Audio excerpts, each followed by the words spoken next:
Pesan menohok disampaikan Ruben Onsu kepada pihak yang menuding dirinya melakukan pencitraan ketika ia merayakan ulang tahun ke-43 bersama anak-anak yatim piatu. Selain itu, pihak Ruben Onsu juga menyampaikan sindiran halus kepada kubu lawan melalui kuasa hukumnya Minola Sebayang.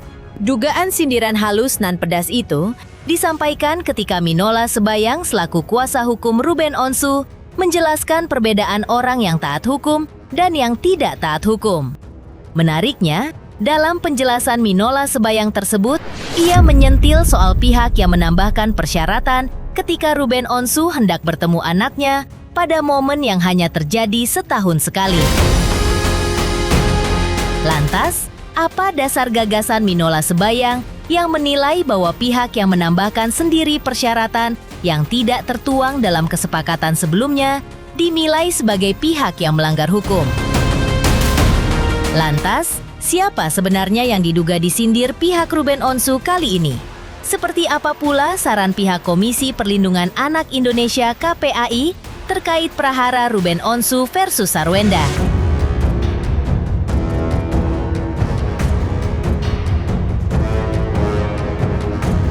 Pemirsa, bersama Intens Investigasi, kami hadirkan kabar terkini, terpercaya, dan teraktual.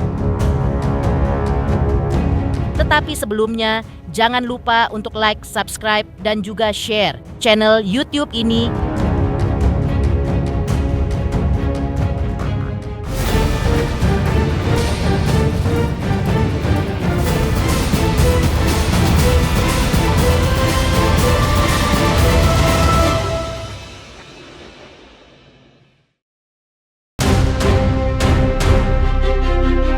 Di tengah prahara antara Ruben Onsu versus Sarwenda yang masih memanas, Ruben Onsu membuat suatu postingan di akun media sosial pribadinya. Usai adanya komentar netizen yang menyebut dirinya tengah membuat pencitraan ketika Ruben merayakan hari ulang tahunnya yang ke-43 bersama anak-anak yatim piatu. Ruben Onsu pun memberikan pesan menohok kepada netizen tersebut dengan mengatakan bahwa hal tersebut merupakan fitnah terhadap dirinya. Karena menurutnya, netizen tersebut tidak mengetahui duduk permasalahan antara dirinya dengan Sarwenda sejak awal, di mana ia sejak awal hanya meminta waktu untuk bertemu dengan anak-anaknya sesuai dengan kesepakatan kedua pihak dalam Akta Nomor 39. Kalau berkomentar tanpa tahu permasalahannya di awal, akhirnya jadi menyimpulkan sendiri, tapi berani menulis dengan percaya diri dan informasi yang diberikan salah, jatuhnya fitnah. Terus kalau dibiarkan seakan-akan benar, kalau dijawab malah dibilang baper. Hahaha. Jadi ini saya luruskan ya. Insya Allah saya masih mampu. Dan dari awal hanya minta waktu sesuai keputusan pengadilan. Jadi paham nggak poinnya? Jangan diputer-puter terus pembahasannya. Kok bisa ya sama anak panti dibilang pencitraan? Sehat selalu ya. Jangan lupa bahagia ya. Karena kalau sudah bahagia, gak pusing cari fitnah urusan orang lain terus. Di sisi lain, Minola Sebayang selaku kuasa hukum Ruben Onsu menjelaskan perspektif hukum terkait perbedaan warga negara yang taat hukum dan yang tidak taat hukum. Menurutnya, warga negara yang taat hukum adalah mereka yang menjalankan kewajiban hukumnya, bukan yang memilih-milih mana yang kewajiban hukum yang hendak dilakukan, dengan landasannya adalah itu lebih menguntungkan dirinya sendiri. Namun apabila ada orang yang menambahkan syarat-syarat yang tidak diatur dalam kesepakatan sebelumnya, dan hal itu dilakukan karena keinginan sepihak, bukan karena kesepakatan bersama, hal itu juga sama dengan ketidaktaatan kepada hukum. Hal itu Minola mencontohkan terkait keinginan seorang ayah untuk bertemu dengan anaknya, apalagi di momen penting, dan terjadi hanya sekali dalam setahun, lalu kemudian diberikan persyaratan, lalu syarat tersebut tidak pernah diatur sebelumnya. Maka hal itu dijelaskan Minola juga merupakan wujud dari tidak taatan kepada hukum. Warga negara yang taat hukum adalah warga negara yang menjalankan seluruh kewajiban hukumnya, bukan warga negara yang memilih-milih mana kewajiban hukum yang hendak dilakukan, dan landasannya adalah itu lebih menguntungkan dirinya. Jadi perjanjian yang dibuat oleh para pihak itu juga berlaku dan mengikat bagi kedua belah pihak itu seperti undang-undang dan wajib untuk ditaati. Ini sejalan dengan ajas facta sunt servanda. Apabila kemudian kita menambahkan syarat-syarat yang sebelumnya tidak diatur dalam kesepakatan tersebut, dan itu hanya keinginan kita sepihak, bukan karena kesepakatan, itu juga adalah bentuk ketidaktaatan kepada hukum. Jadi sama seperti keinginan ayah untuk berkumpul bersama anaknya, apalagi di momen penting yang hanya terjadi 1 tahun sekali, tapi kemudian diberikan syarat, dan syarat itu tidak pernah diatur sebelumnya di dalam kesepakatan yang telah ditandatangani bersama dan berlaku mengikat layaknya hukum bagi kedua belah pihak, itu juga adalah wujud tidak taat hukum. Apalagi kemudian kita mengatakan mengizinkan tapi pakai syarat, itu adalah bentuk lain dari kata tidak mengizinkan atau melarang ayah untuk bertemu dengan anaknya. Dan apapun perbuatan, pernyataan, sikap yang kami anggap itu bisa menjadi dasar di dalam proses gugatan hak asuh anak, akan kami jadikan satu landasan untuk mencerminkan bagaimana ayah mendapat kesulitan untuk bertemu dengan anaknya, dan ada syarat-syarat yang diberlakukan secara sepihak namun tidak pernah disepakati bersama dan tidak pernah tertuang di dalam kesepakatan yang ada bagi kedua belah pihak. Jadi marilah kita tidak menerapkan hukum secara sepihak, tidak mentaati hukum hanya untuk menguntungkan diri kita sendiri.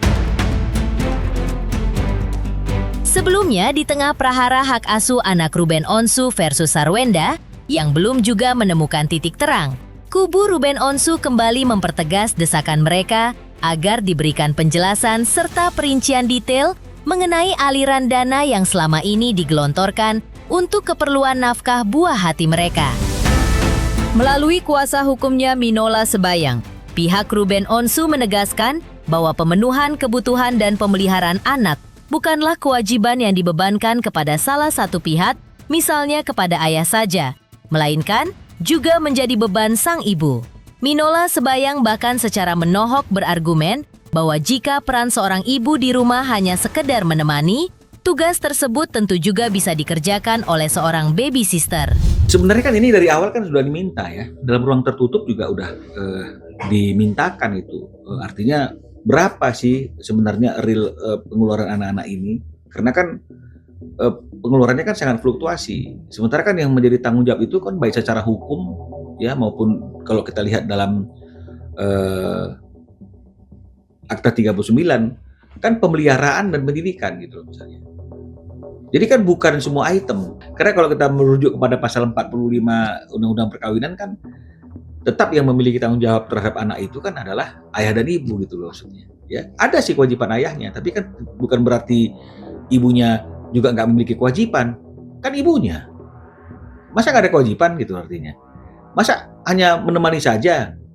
Itu bisa dilakukan oleh babysitter. Artinya ini mungkin akan kami pakai juga dalam salah satu dalil kami di persidangan itu sebagai salah satu hal yang menurut kami penting. Ya.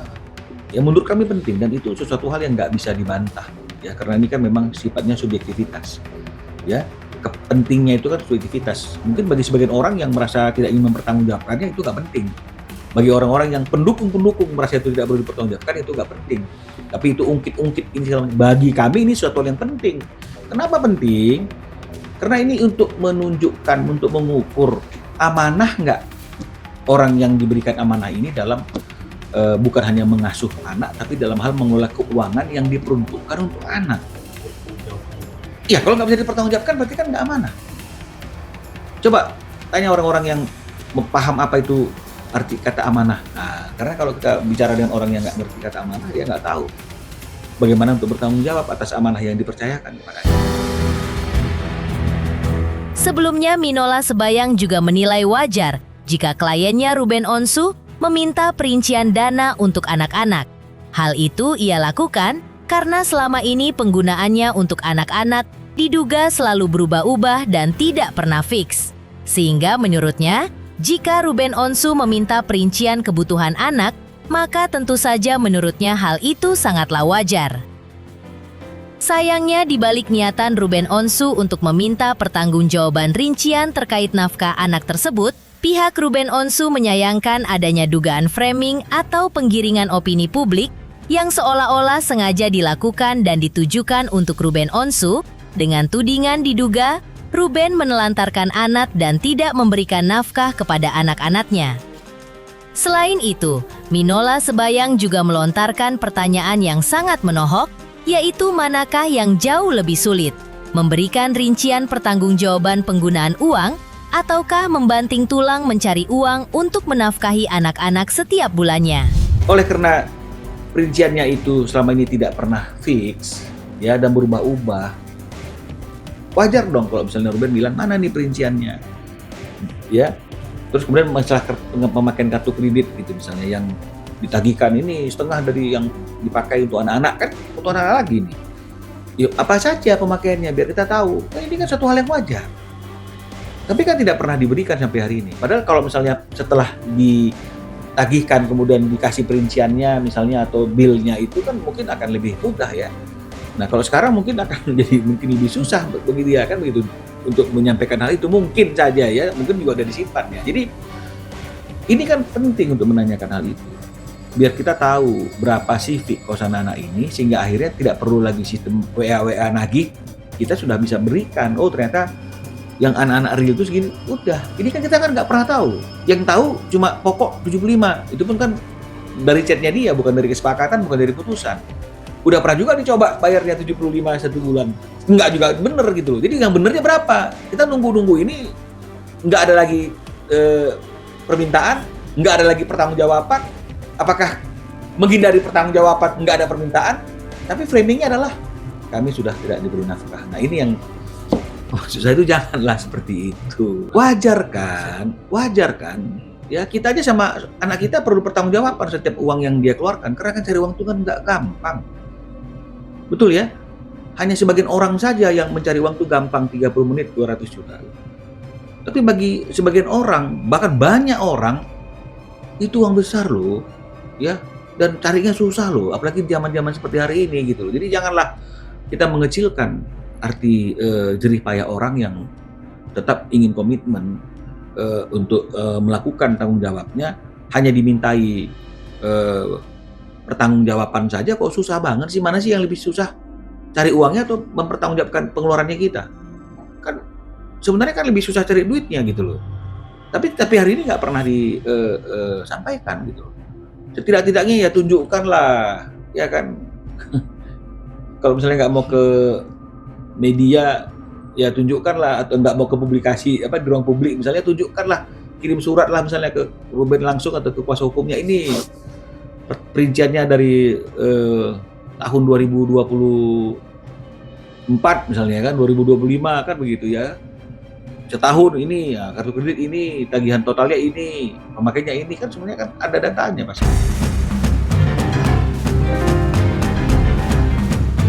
Pihak KPAI sarankan sesuatu sebagai solusi dalam prahara hak asuh anak antara Sarwenda dan Ruben Onsu. Lantas, saran apa gerangan yang disampaikan pihak KPAI tersebut kepada Ruben dan Sarwenda?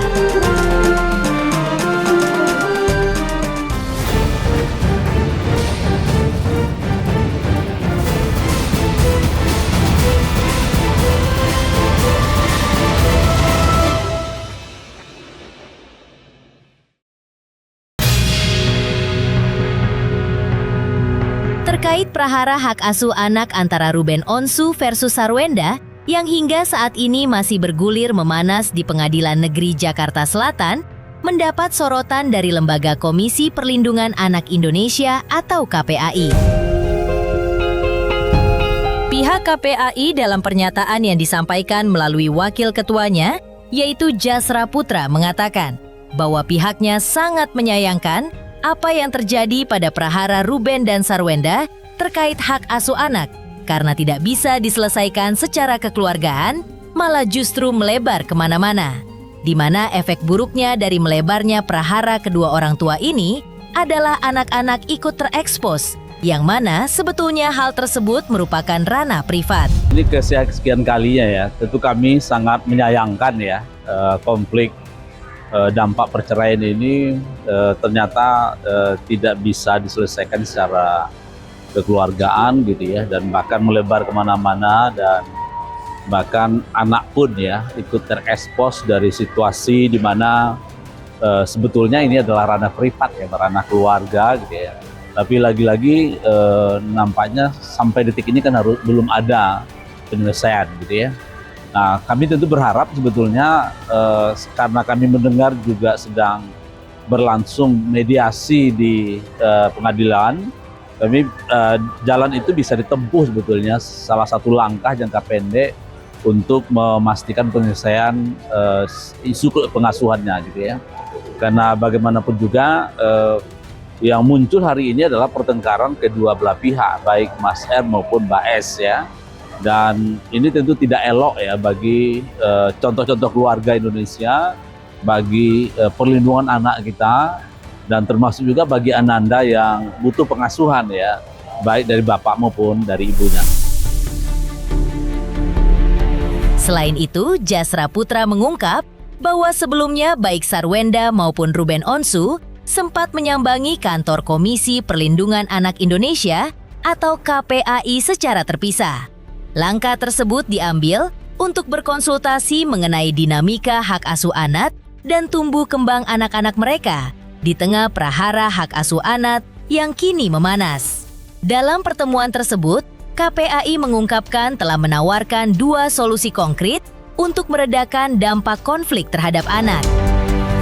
KPAI pun tak henti-hentinya mengingatkan bahwa setiap anak pada dasarnya sangat membutuhkan kasih sayang yang utuh dari kedua orang tuanya. Tak peduli mereka sudah tidak lagi terikat pernikahan. Tentu kami waktu mereka ini mengadu ke kami gitu ya, baik Mbak S maupun Mas R gitu ya, sebetulnya kami menawarkan satu mediasi ya. Tapi nampaknya fasilitas mediasi itu kan pada akhirnya dibawa ke pengadilan ya. Saya kira tidak ada masalah, yang penting penyelesaiannya. Nah, kemudian yang kedua adalah terkait bagaimana memastikan akses bertemu sebetulnya. Karena konflik yang begitu panjang, yang tidak ada berkesudahan ini, yang terabaikan adalah pengasuhannya, pengasuhan anak maksud saya gitu ya. Nah, kami berharap fokus kepada pemenuhan hak anak dalam hal ini, akses bertemu itu gitu ya. Jangan sampai isu ini kemana-mana melebar, kemudian hak anak itu sendiri nggak terakomodir gitu ya. Karena kan kebutuhan anak itu sebetulnya kasih sayang, kedekatan, kelekatan, dan tumbuh kembangnya itu kan terus berproses, kemudian kebutuhannya bertambah gitu ya, sesuai dengan usia dan bertambahnya perkembangan umurnya dan seterusnya. Saya kira kami menghimbau kepada orang tua untuk kembali fokus ya, untuk melihat kembali gitu ya, bahwa buah hati ini butuh pengasuhan yang terbaik, buah hati ini butuh bagaimana kedekatan itu dibangun, dan mohon konflik ini dilokalisir ya, karena bagaimanapun juga kalau masing-masing menyampaikan aibnya, ya tentu ya tidak ada orang yang tidak ada aibnya saya kira gitu ya, apalagi dibangun sekian tahun bersama keluarga gitu ya. Nah, yang penting kami garis bawahi adalah jangan sampai aib ini tentu akan berdampak kepada Ananda gitu, berdampak kepada tumbuh kembang mereka, dan bahkan bisa jadi gitu itu menjadi stigma, bisa jadi gitu ya akan muncul perundungan lainnya baik di sekolah maupun di tempat dia di lingkungan dia ada. Artis Emma Waroka menilai siaran live Sarwenda bersama Giorgio Antonio bersama anak-anak ketika jualan di media sosial kurang pantas. Lantas, apa alasan dibalik penilaian Emma Waroka tersebut?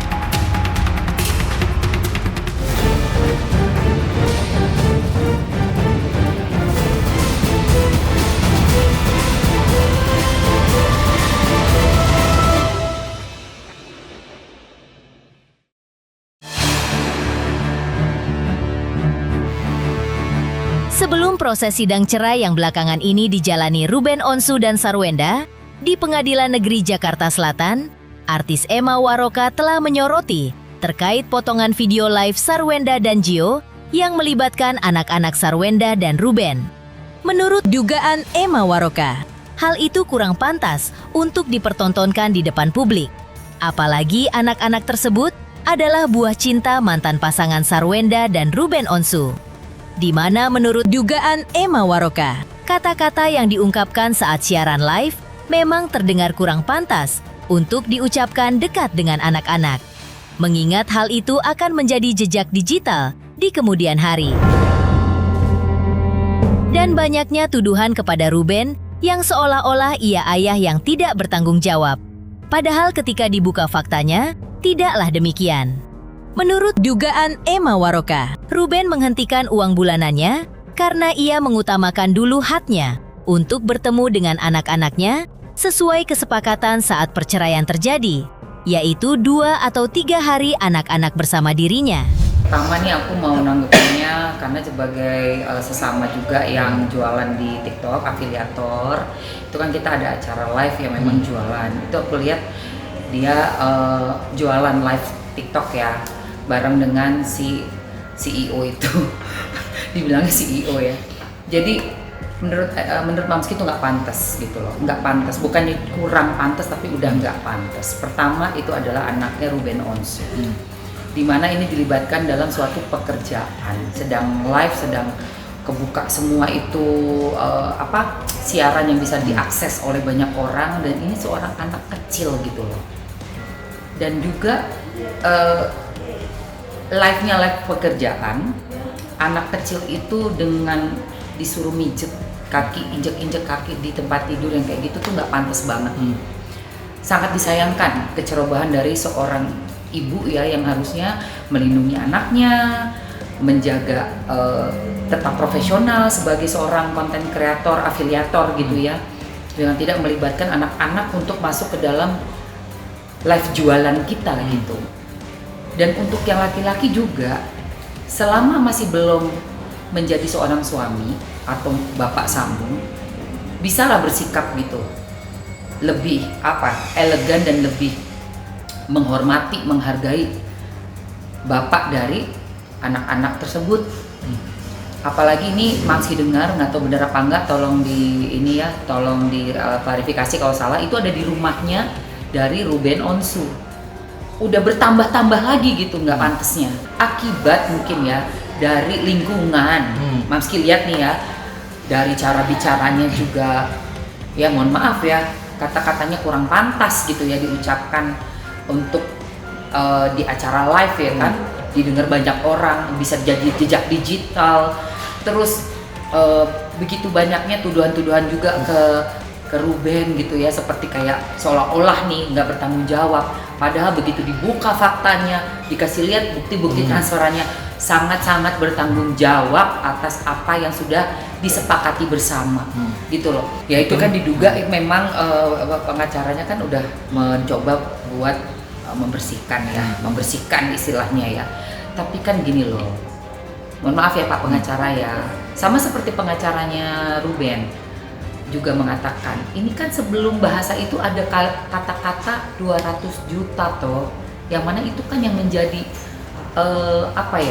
awal mulanya gitu loh, dari Ruben nggak mau memberhentikan setoran lah istilahnya ya, atau transferan gitu ya. Terus akhirnya kan meluap tuh kemarahan-kemarahan dan celotehan-celotehan yang seperti senjata makan tuan gitu loh.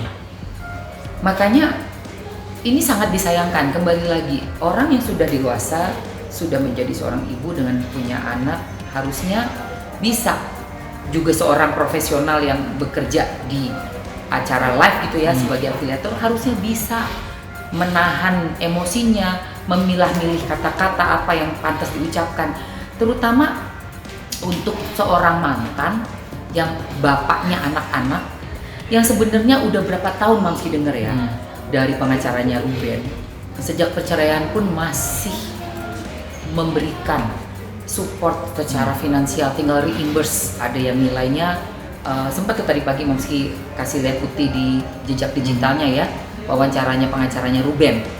September 2024 240 sekian juta. Oktober 2024 265 juta. Dan seterusnya.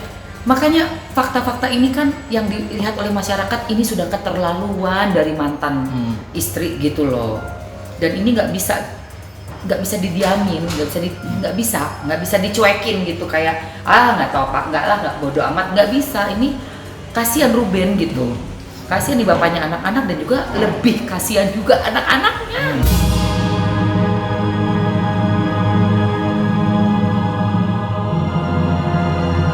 Pemirsa Intens Investigasi, jangan lupa saksikan terus Intens Investigasi. Dan pastikan jangan lupa untuk like, subscribe, dan juga komen. Terima kasih juga atas kesetiaan pemirsa atas pencapaian jumlah subscriber yang kini menuju 4 juta subscriber channel Intens Investigasi.